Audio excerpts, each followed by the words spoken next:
Amas kiyan. Dito. Dito? Amin ka, nako, amin. Amin ka, oh. Yo, for today's video, ano na po din yung gwapo na amigo itsuraan, uwang bungan, motopaksi. Karu adlaw guys, nako karon sa farm sa akong igagaw. Uyuan di ay. Uyuan ako nga si GR.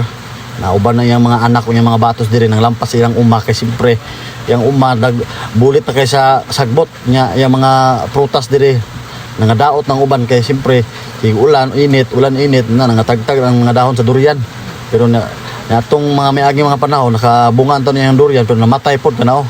Agi lang sa kamera wala ko na-focus pero namatyan siya isa ka durian nga punuan nga puti dighara tug unod ambot nga no unsa to namatay man to karon no tirawa nagbangag ang durian ang gunat niya asawa nga gwapa kaayo si Ate Jessica kana siya gwapa kay na nya naayang anak ko tanaw na yung anak ko nga di mahadok bisin na kita nagmanga bitin diya buti bataan nga di may mahadok bataan eh oh cute ra baka amin ka nako amin ka oh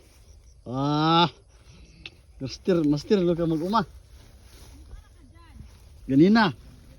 Cute ni bata, ben ako diwin din ni bataan ni pati ni gamayan karon ni dako man ni dako at least dako na noon siya. Nya. Kana dai sa una siyang gikugos. Mauro to guys. I love you.